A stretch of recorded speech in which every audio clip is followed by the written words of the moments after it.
Rockstar's next game is not just Vice City. That is the first thing people need to understand. For years, fans talked about the return to Vice City like the whole game would just be one massive Miami-style city. But based on what Rockstar has shown, this is much bigger than that. We're getting Vice City, the wider state of Leonida, tropical islands, swamps, ports, industrial towns, forgotten coastal areas, countryside, national parks, and possibly even more that Rockstar still hasn't fully revealed. And this is where things get interesting, because some locations are officially shown, some are only spotted in trailers and screenshots, some come from fan mapping projects, and some are rumors that might be completely wrong. So today, we're breaking down everything we know about the map and location so far, what is confirmed, what has been spotted, what fans are speculating, and why the map might be much bigger, stranger, and more important than people think. The biggest mistake fans make is thinking this is just a return to Vice City. It isn't. Vice City is the centerpiece, obviously. That's the name people remember. That's the nostalgia. That's the neon. That's the beaches, clubs, highways, hotels, crime, money, and madness. But Rockstar has made it clear that the story stretches across the state of Leonida. That means the map is not just one city, it is a full region. And that changes everything. Because a city map and a state map are completely different experiences. A city gives you density, a state gives you variety. You can have wealthy beach districts, grimy motels, industrial zones, ports, swamps, rural towns, highways, islands, national parks, and places that feel completely different from each other. That is what made San Andreas so memorable. It wasn't just one city, it had contrast. Los Santos felt different from San Fierro. San Fierro felt different from Las Venturas. The countryside gave the map breathing room. That is what Rockstar seems to be chasing again, not just size, contrast. Because if every part of the map feels the same, players get bored. But if one area feels like a glamorous crime city, another feels like a dangerous swamp, another feels like a forgotten coastal town, and another feels like a remote national park, then the world becomes much harder to get tired of. That is why this map matters.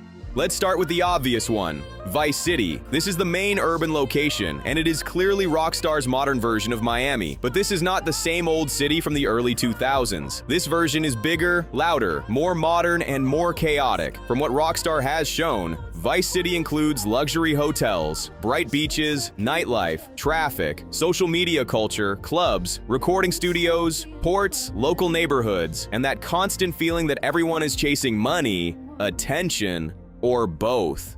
That's important, because Vice City is not just a location, it is the personality of the game.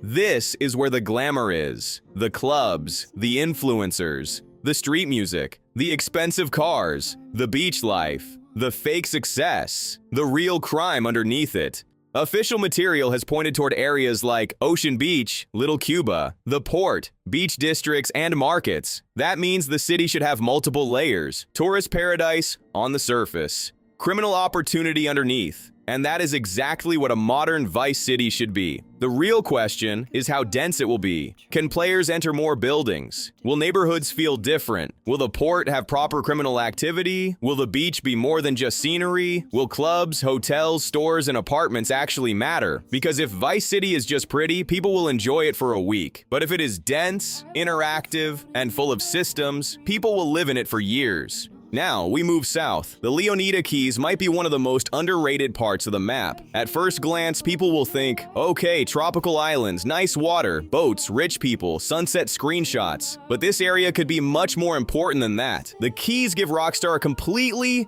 different type of gameplay space. Open water, bridges, small islands, boatyards, smuggling routes, luxury homes, hidden docks, drug running, sharks, police boats, jet skis, remote hideouts. This area could be perfect for crime that does not feel like city crime. In Vice City, crime is loud. In the Keys, crime could feel hidden. Boats moving at night, packages changing hands, people disappearing into the water, rich tourists having no idea what is happening around them. That is the type of contrast this map needs. And if water activities are actually deep, the Keys could become one of the best areas in the game. Fishing, diving, boat races, smuggling, underwater secrets, luxury robbery setups, hidden islands. But there is one danger. If the water is mostly empty, this area could become wasted space. Pretty, but empty. So the Keys need activities, they need danger, they need a reason to explore. Because a beautiful island chain is cool for screenshots, but a dangerous island chain with crime, secrets, wildlife, and police response, that is where the map becomes special.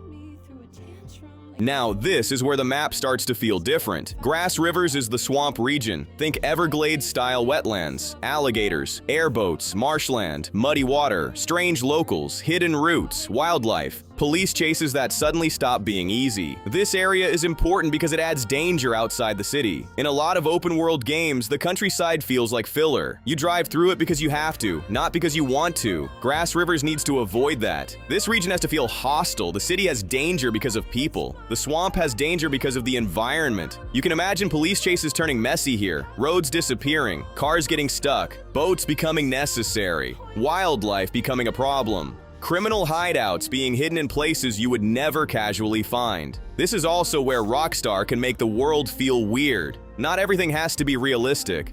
The swamp is the perfect place for strange discoveries, hidden characters, old crimes, abandoned buildings, creepy details, and the kind of things players will make videos about for years. If Rockstar gets Grassrivers right, it could become the map's mystery zone. The place where players go when they want something unpredictable. And honestly, the map needs that. Vice City gives us glamour. The Keys give us paradise and smuggling. Grassrivers gives us danger, weirdness, and the feeling that the world is bigger than the main story. Port Gellhorn might be one of the most interesting locations revealed so far, because it does not sound glamorous. It sounds broken, a forgotten coastal area, cheap motels, shut down attractions, empty strip malls, a place that used to have something going for it, but now survives on vice, crime, and desperation. That is perfect for storytelling. Every open world needs a place that feels like the dream failed. Vice City is the fantasy. Port Gellhorn could be the aftermath. That contrast is powerful, because if every location is rich, neon, and beautiful, the world starts to feel fake. But a rundown coastal city gives the map texture. It creates a different mood. This could be the place for grimier missions, cheap motels, local gangs, drug deals, backroom businesses, desperate people, small-time criminals trying to become big-time criminals. It also gives Rockstar a chance to show the darker side of Leonida, not the postcard version. The version behind the gas stations, strip malls, pawn shops, and beach towns nobody brags about visiting. And that could be amazing, because some of the best Rockstar locations are not the prettiest ones. They are the ones that feel lived in.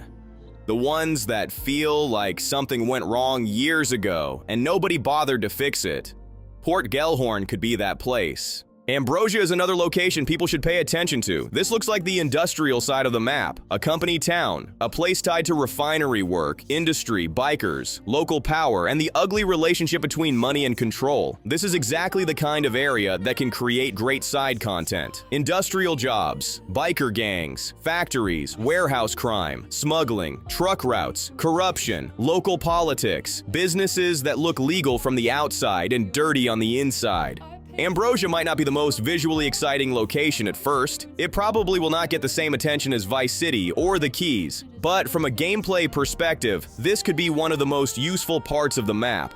Industrial areas are great for missions. They give you warehouses, refineries, backroads, train lines, loading yards, garages, biker hangouts, and hidden spaces. This is where Rockstar can make crime feel organized. Not just robberies and shootouts, supply chains, protection, smuggling routes, deals, control. If Vice City is where the money gets spent, Ambrosia could be where the dirty work happens. That makes it important. Mount Kalaga is probably the biggest surprise, because when people think of a Florida-inspired map, they don't usually think of mountains. But Rockstar has shown a northern national park area, and that could change the entire feel of the map. This area gives the world verticality, off-road trails, rugged terrain, forests, hunting, fishing, cabins, remote roads, wildlife, escape routes, places that feel far away from the neon and noise of the city. That matters because maps need mood shifts. You do not want every mission to feel like it happens on the same type of street.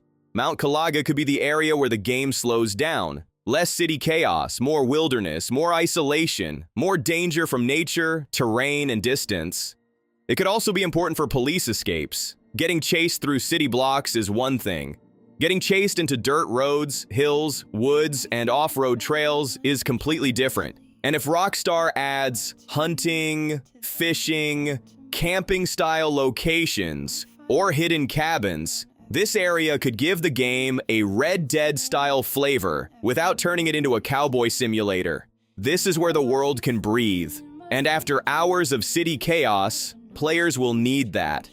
Now let's talk about speculation, because the official map has not been fully revealed yet. That means fans are doing what fans always do. They are freezing trailer frames, comparing buildings to real Florida landmarks, studying road signs, matching skyline angles, building fan maps, and trying to reconstruct the entire state before Rockstar shows it properly. And honestly, that is part of the fun. The mapping community has already built fan-made versions of Leonida using trailers, screenshots, landmarks, road signs, and even old leaked development material. Some fan maps now include over 100 points of interest. But this is where people need to stay calm. A fan map is not the official map. It can be impressive.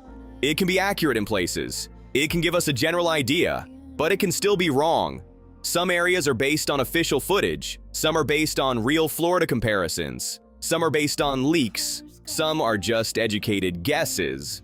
That does not make the project useless, it just means viewers need to understand the difference between evidence and prediction. The most believable speculation is that Vice City sits as the major urban hub with the Keys below, swamp regions nearby, industrial and coastal towns further out, and a more rural northern area around Mount Kalaga. That makes sense. It gives the map a strong structure. City, coast, swamp, industry, countryside, islands. That is exactly the kind of variety Rockstar would want. But until the official map is revealed, nobody should act like every road, town, and border is confirmed.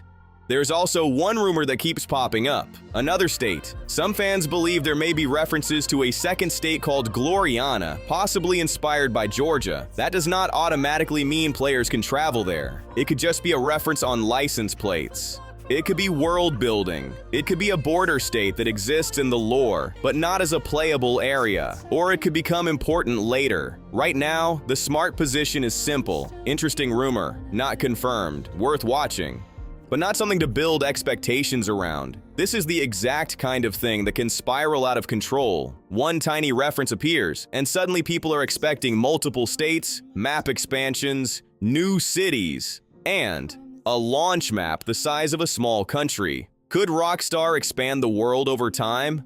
Maybe. Would that make sense for a game expected to last for years? Definitely. But right now, the confirmed focus is Leonida and the return to Vice City. Everything else is speculation. Here is the bigger point. The map being large is not enough. Nobody should care about size by itself. A huge map can still be boring. A smaller map can feel incredible if it is dense, reactive, and full of meaningful things to do. The real question is not, how big is the map? The real question is, what happens inside it? Can you enter more buildings? Do different regions have different police responses? Do NPCs act differently in the city, swamp, port, and countryside? Do businesses, clubs, motels, docks, and industrial zones actually matter? Is there a reason to explore outside the main city? Will the Keys, Grassrivers, Port Gellhorn, Ambrosia, and Mount Kalaga have proper content? Because if the answer is yes, this could be Rockstar's most impressive open world. But if half the map is just pretty roads and empty space, people will call it out fast. Fans do not just want a bigger map, they want a living state. They want every region to feel like it has a purpose. Vice City should feel rich, chaotic, and fake. The Keys should feel beautiful but dangerous. Grassrivers should feel wild and unpredictable. Port Gellhorn should feel broke, grimy, and desperate. Ambrosia should feel industrial, corrupt, and controlled. Mount Kalaga should feel remote, quiet, and dangerous in a completely different way. That is how the map becomes memorable. Not by being big, by being different everywhere you go. My honest take is this: the map is probably going to be more varied than some fans expect. A lot of people are still mentally picturing one big city with a few beaches around it, but from what Rockstar has shown, the new world looks much broader than that. This is not just a return to Vice City. This is a full Leonida setting. That means the city is only one part of the experience, and that could be the smartest decision Rockstar made, because Vice City brings the hype. But the surrounding regions are what could give the game long-term life. Players will come for the neon, but they will stay if the world gives them reasons to explore. A great map is not just where missions happen, it is where stories happen by accident. A police chase that starts in the city and ends in the swamp, a robbery that goes wrong near the port, a boat escape through the Keys, a biker conflict in Ambrosia, a hidden cabin in the north, a strange encounter in the wetlands. That is what fans want, not just landmarks, moments. So, everything we know right now points toward a much bigger and more varied map than just Vice City. We have the main city, the tropical Keys, the swampy Grassrivers, the forgotten coast to Port Gellhorn, the industrial world of Ambrosia, the northern wilderness of Mount Kalaga.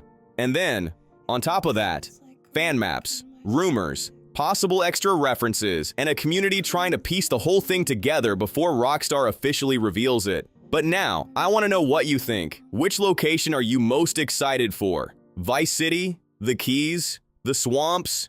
The port? The industrial towns? The national park? Or do you think Rockstar is still hiding the best part of the map? Drop your take in the comments, and make sure to subscribe for more Rockstar news, rumors, theories, and breakdowns every day.